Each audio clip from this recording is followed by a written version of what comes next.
Um problema que chama muito a atenção no carnaval são os furtos e os roubos de celular.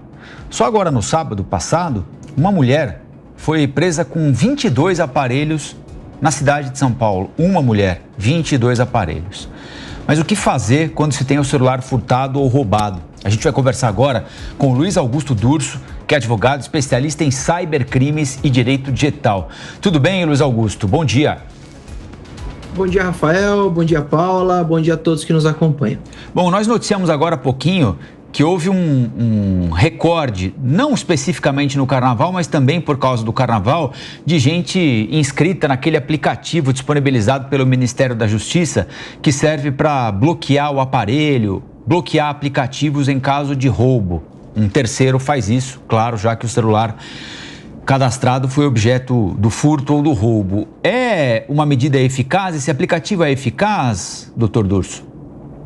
Rafael, em primeiro lugar, fevereiro nós temos algumas certezas. Primeira certeza é a festa, né? Todo mundo quer aproveitar o carnaval, o país inteiro se mobiliza para esse momento. Mas a expectativa diante desses bloquinhos, dessas grandes aglomerações, principalmente o Carnaval de Salvador, Recife, bloquinhos em São Paulo, no Rio de Janeiro, no país inteiro, são os furtos do aparelho celular. E diante disso, nós temos sempre os índices bastante elevados com relação às medidas de bloqueio, às medidas de recuperação desses aparelhos, etc. Mas as pessoas, Rafael, precisam estar prontos para esse momento. Primeiro, tentar evitar, né, que se tenha esse celular furtado, às vezes nem levar o aparelho é uma recomendação. Mas, diante desse crime, do roubo, do furto, o usuário precisa reagir, o folião aí precisa bloquear seu aparelho.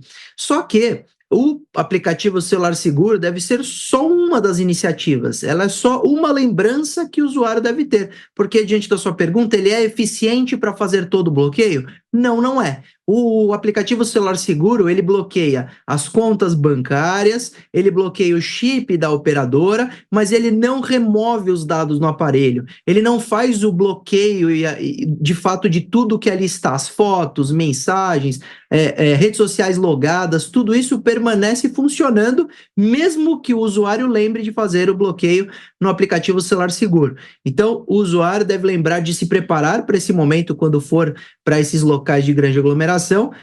Pode, inclusive, usar o aplicativo Celular Seguro previamente para que, se acontecer alguma coisa, ele consiga bloquear as suas contas, mas ele também deve lembrar, diante de um crime, de usar aqueles aplicativos, por exemplo, nativos dos smartphones para tentar bloquear aí sim os dados ali presentes, as fotos, as mensagens, etc. Então, respondendo sua pergunta, o aplicativo ele é mais um passo, mas ele não é, como foi prometido pelo governo à época, é um aplicativo que vai bloquear 100% e o aparelho vai se tornar um peso de papel. Então é importante a gente lembrar para que se tenha sempre a preparação para esse momento. Doutor Luiz Augusto, nós temos esse aplicativo, né, que o Rafael bem comentou, o senhor também, mas o senhor não acredita que as travas do celular em relação aos bloqueios, em relação a conseguir impedir que os criminosos tenham acesso à autenticação de 2 fatores, trava de banco, trava de segurança do celular, para você ali mexer no celular e nas configurações, conseguir fazer tudo de uma forma que os criminosos não tenham acesso. Tudo isso não é um pouco difícil, não está um pouco complicado ainda para o usuário? É por isso que a gente ainda vê tantos furtos de celular e as pessoas ainda vulneráveis a isso? É uma boa reflexão, Paula. Lamentavelmente, a facilidade, a desburocratização significa vulnerabilidade. Então, quanto mais complexo é o acesso de um aplicativo, mais difícil é a sua invasão. Só que também é mais difícil para o usuário lembrar de como acessar, tantas senhas, até porque a gente recomenda nunca repetir as mesmas senhas, usar de senhas fortes, com caracteres especiais, sempre utilizar de confirmação em 2 etapas, mas aí o usuário sempre tem que lembrar qual é a segunda etapa de validação. Às vezes ele cadastra um outro dispositivo, muitas vezes esse dispositivo para de funcionar e ele também perde esse acesso. Então, realmente, essas ferramentas de segurança tornam a vida do usuário mais burocrática, mas diante de um cenário de grande violência que nós vivemos, né, problema de segurança pública com a violência nas ruas, né, hoje os criminosos eles não querem mais, por exemplo, a carteira das pessoas, eles roubam o celular e exigem a senha. Então, como a gente sabe que isso acontece, todas essas formas de segurança extra devem ser utilizadas, e aí o usuário precisa ter ou uma boa memória ou anotar essas ferramentas utilizadas para que, diante de um furto, diante de um roubo, ele consiga fazer a exclusão, ele consiga lembrar quais são os dispositivos que podem ser utilizados para acesso e exclusão dos dados daquele celular que foi roubado. Também lembrar quais os canais oficiais de atendimento. Então, está sempre preparado para esse momento. É quase como pensarmos numa situação que a gente precisa prever e aí estar preparado. Primeiro, para eliminar as informações. Então, quanto menos informações nós tivermos no celular, melhor. Mas se acontecer um crime e o criminoso de alguma forma levar esse celular desbloqueado, tem acontecido muito aí no carnaval, a pessoa está utilizando o aparelho celular, está ali mandando uma mensagem, o indivíduo passa naquela aglomeração, leva o celular desbloqueado, e aí é um grande problema para o usuário, porque ele tem acesso praticamente a tudo, e aí a vítima deve reagir imediatamente. Inclusive, a gente sempre lembra, Paulo, de todo mundo anotar o e-mail, que é aquele número de registro dos aparelhos celulares. Para quem não anotou ou perdeu a caixa do aparelho, nota fiscal que normalmente consta, o código é asterisco, jogo da velha, 06, jogo da velha, quando naquele teclado de discagem, todo mundo ali vai receber o seu e-mail e deve anotar, porque é uma forma também da polícia identificar o titular diante de apreensões, como aconteceu aí que vocês deram notícia, de mais de 20 com alguém, e conseguir devolver o aparelho para o seu proprietário originário. A gente ouve muito falar que a legislação para receptador é frágil aqui no Brasil, né? É muito difícil você pegar quem está furtando o celular, até porque é muita gente, a polícia não tem como estar em todo lugar o tempo todo. Uma estratégia mais eficiente seria pegar o receptador. Essa moça, por exemplo, que a gente noticiou aqui, foi presa esses dias, no final de semana agora, com 22 aparelhos. Ela pode estar solta já? Ela pode estar de volta às ruas? O que acontece com alguém que é pego com 22 celulares furtados, por exemplo, ou roubados? Rafael, é interessante, porque a pena do furto qualificado, a pena do roubo pode chegar a 10 anos de prisão. Então são penas altas. Mesma coisa, a pena é elevada para receptação. Acontece que quando o indivíduo é preso em flagrante, ele vai, de acordo com a nossa lei, para uma audiência de custódia, e se não houver os elementos para a prisão preventiva, ali, a prisão cautelar, esse autor, ele responde o processo em liberdade. Então, ele só vai ser punido, condenado e preso efetivamente para cumprir a pena depois de todo o processo. E aí, mesmo a pena sendo de 10 anos, ele só começaria a cumprir isso depois do trânsito em julgado. Então, ele vai ser preso depois do processo tramitar. Isso gera ao cidadão, à população que acompanha isso, uma falsa sensação de impunidade, porque parece que esse indivíduo nunca é preso, nunca sai das ruas. Na verdade, uma hora ou outra ele é condenado e é preso. Acontece que nem sempre ele fica na prisão preventiva e mesmo com a sua prisão em flagrante, ela é relaxada, ele vai para as ruas e ele aproveita muitas vezes da volta às ruas para cometer outros crimes. Então, essa é uma situação que acontece, o indivíduo vai para a delegacia, mesmo preso em flagrante, e pode sair. E não significa que ele não será preso no futuro ou condenado. Acontece que em muitos casos ele não preenche os requisitos para prisão. E aí, pouco importa se ele está com 20, 100, 200 aparelhos celulares, a pena, por exemplo, aí do furto qualificado seria nesses patamares.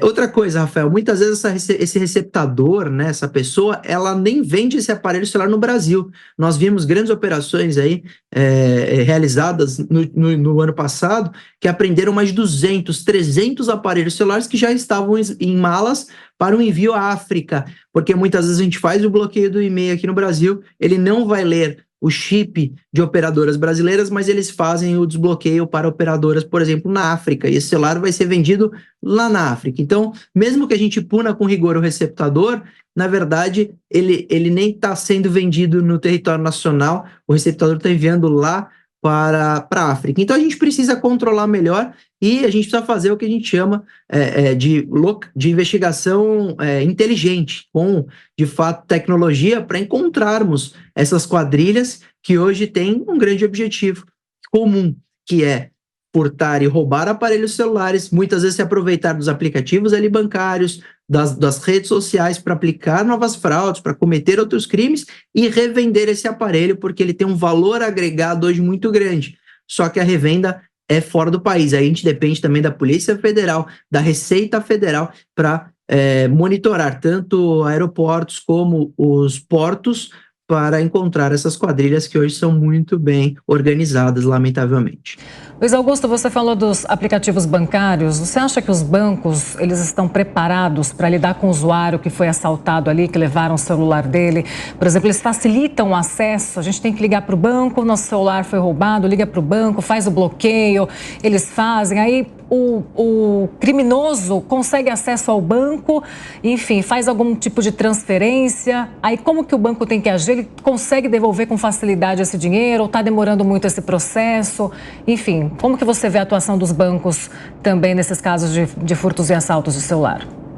Bom, em alguns casos nós vemos com tristeza. Você relata aí que o usuário liga para o banco, mas nos bancos digitais não tem nem para onde ligar. Verdade. Eu já tive clientes que me procuram desesperados dizendo: doutor, eu não consigo falar com ninguém, principalmente no feriado, eu não sei como funciona o aplicativo.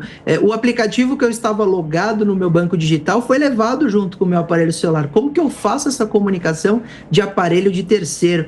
E, lamentavelmente, às vezes essa comunicação é muito burocrática. Mesmo em bancos não digitais, bancos tradicionais, você fica muito tempo no atendimento ali virtual, no atendimento eletrônico, para conseguir avisar que você foi vítima de um crime e bloquear as contas. O aplicativo Celular Seguro criou essa facilitação, né? Criou um polo único de comunicação e bloqueio de contas. Isso é favorável e os usuários devem utilizar. Mas ainda é bastante burocrático. Eu até falo, Paulo, as contas criadas por esses criminosos são das milhares e o bloqueio hoje não é efetivo. O criminoso, ele furta e rouba esse aparelho celular, principalmente agora em época de carnaval, ele invade os aplicativos bancários, ele contrai empréstimos, ele faz transferências, ele faz resgate de aplicações. E quando a vítima, a usuária, a consumidora liga no banco e pede o bloqueio, o banco diz: o dinheiro já foi porque fizeram Pix, e não dá muita atenção para isso. Não é à toa, hoje os bancos estão sendo processados por essas questões e muitas decisões. Aí nós verificamos também entendendo pela responsabilidade dos bancos, né? Como que é permitido esse tipo de fácil acesso, esse tipo de empréstimo tão facilitado. Os bancos precisam melhorar, sem dúvida nenhuma, o sistema de segurança para celulares. Alguns, Paula, olha como às vezes é fácil resolver o problema, já lançaram ferramentas muito inteligentes. Então o Pix só funciona em valores mais elevados quando a pessoa estiver conectada na rede da internet da sua casa, que a gente chama de Wi-Fi. Então, só no Wi-Fi da sua casa é possível usar Pix de valores mais elevados. Na internet móvel ou no Wi-Fi de terceiros, o valor é bem mais reduzido. Então, um exemplo que eu dou de que é possível fazer mais, é possível os bancos melhorarem a tecnologia e os bloqueios, mas muitas vezes parece que não há muito interesse nem muito empenho, e na maioria dos casos, quando eu recebo a ligação de vítimas de furto, de invasões a aplicativos bancários, o que eu sinto é um grande desespero, e a sensação que esses consumidores me transferem é uma sensação de absoluta negligência, de absoluta falta de comunicação. E no carnaval esses índices, lamentavelmente, crescem muito.